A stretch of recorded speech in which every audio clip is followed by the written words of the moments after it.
اللہ تبارک و تعالی ہماری آپ کی حاضری کو قبول فرمائے اور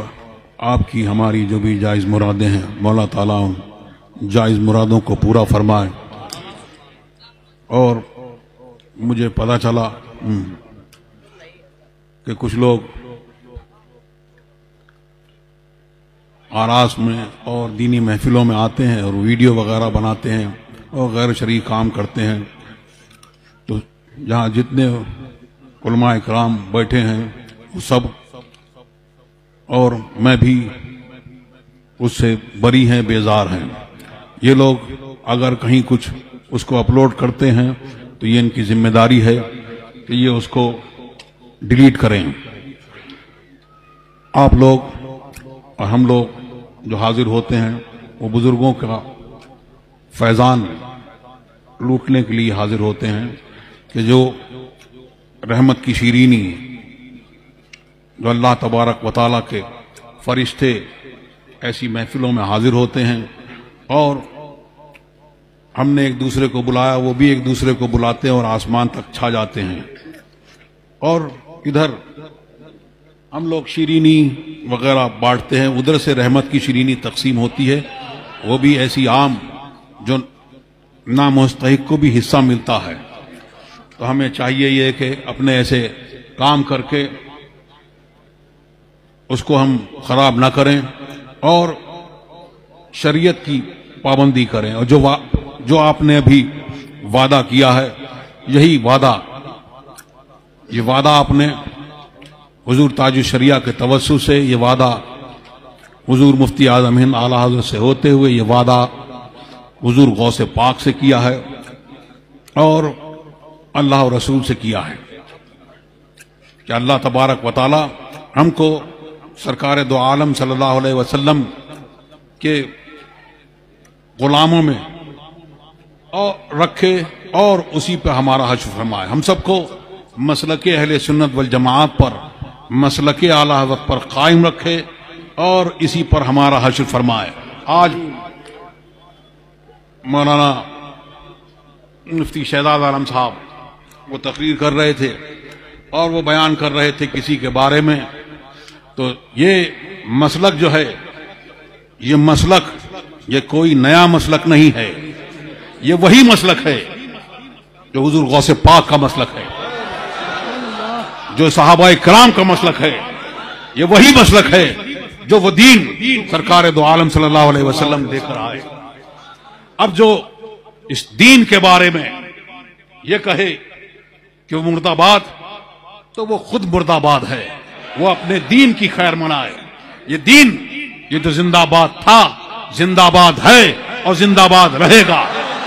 اور اس کا جھنڈا بلند کرنے والے علماء کرام، اولیاء اللہ،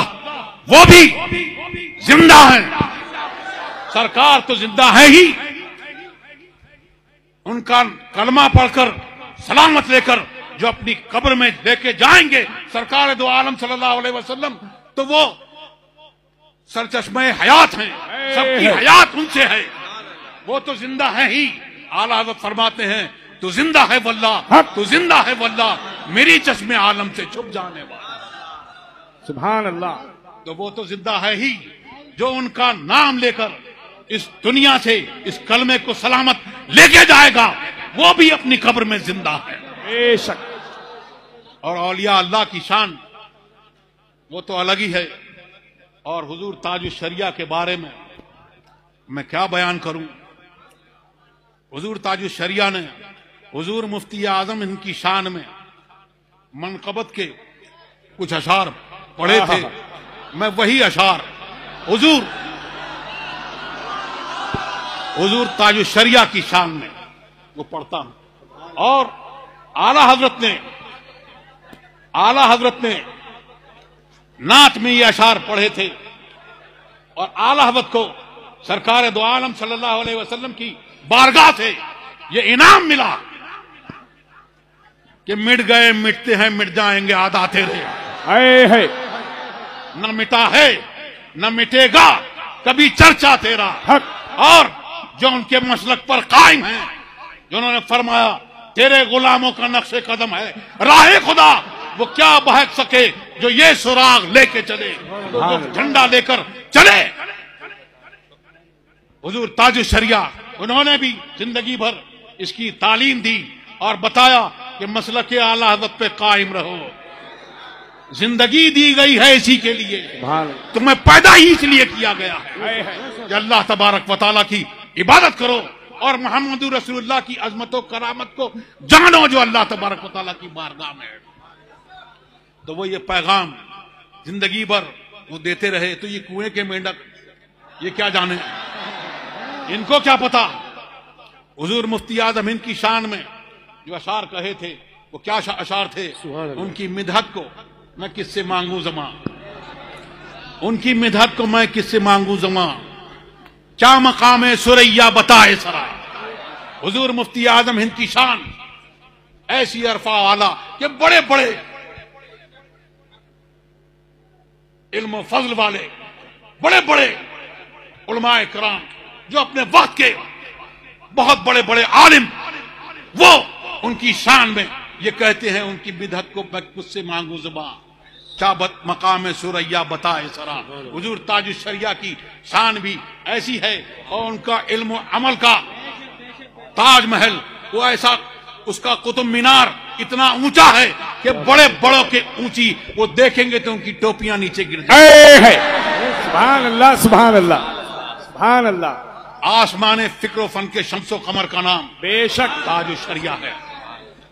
معقولات و منقولات کے بحر ذخار کا نام ہے، اور سورہ کلیت کی سینے میں نیزہ مارنے والا آخری کیل پھوڑ دینے والا، آج بھی ان کے دلوں میں وہ نیزہ لگتا ہے۔ اعلیٰ حضرت نے فرمایا وہ رضا کے نیزے کی مار ہے کہ عدو کے سینے میں غار ہے۔ وہ کیسا غار ہے کہ ان کو زندگی بھر اس کی چبھن محسوس ہوتی ہے اور قبر میں جائیں گے تب بھی ان کو لگتی ہے۔ بے شک وہ رضا کے نیزے کی مار ہے کہ عدو کے سینے میں غار ہے، اسے جار جوئی کا وار ہے، یہ وار وار سے پار ہے۔ اور پھر فرماتے ہیں ان کے حاسد پر دیکھو وہ بجلی گری۔ میں تاج الشریعہ کے لیے کہتا ہوں کہ ان کے حاسد پر دیکھو وہ بجلی گری، وہ جلا دیکھ کر وہ جلا وہ جلا، وہ جلیں گے ہمیشہ جو تجھ سے جلے، مر کے بھی دل جنوں کو نہ چین آئے گا۔ آپ یہ پیغام یاد رکھیے، حضور تاج الشریعہ کا، حضور اعلیٰ حضرت کا اور تمام علماء کرام کا، حضور محدث کبیر کا، کہ جو دین آپ کو اللہ تبارک، بہت بڑا احسان ہے اللہ تبارک و تعالیٰ کا کہ آپ کو، ہم کو اللہ تبارک و تعالیٰ نے یہ دولت دی، اس کو ہم کو سنبھال کے رکھنا ہے۔ تو کوئی بھی آئے بہکانے والا ہمیں اس سے بہکنا نہیں، اپنے دین کی حفاظت کرنا ہے۔ اللہ تبارک و تعالیٰ ہمارے اور آپ کے ایمان کی حفاظت فرمائے اور اللہ تبارک و تعالیٰ اسلام کا، اہل اسلام کا بول بالا فرمائے اور دشمنان اسلام کو خائب و خاسر فرمائے اور دشمنان اسلام کے دلوں میں اللہ تبارک و تعالیٰ اسلام کی اور اسلام کی ہیبت ڈال دے۔ مولا تعالیٰ ہمارے گناہوں کو معاف فرما، عفو درگزر فرما، اور ہم میں جو بیمار ہیں مولا تعالیٰ ان کو سب کو شفائے کاملہ عاجلہ عطا فرما، ہم سب کی روحانی جسمانی بیماریوں کو دور فرما، اور جو یہاں حاضر ہیں ان سب کی جائز مرادیں پوری فرما، اور جو لوگ یہاں حاضر نہیں ہیں کہیں جہاں پر بھی ہیں وہ اللہ تبارک و تعالیٰ ان سب کی بھی جائز مرادیں پوری فرما، ان کی سب کی پریشانیاں دور فرما، اور ان سب کو مسلک اعلیٰ حضرت پر، ہم سب کو مسلک اعلیٰ پر قائم رکھا اور اسی پر ہمارا حشر فرما۔ آمین۔ وآخر دعوانا الحمدللہ۔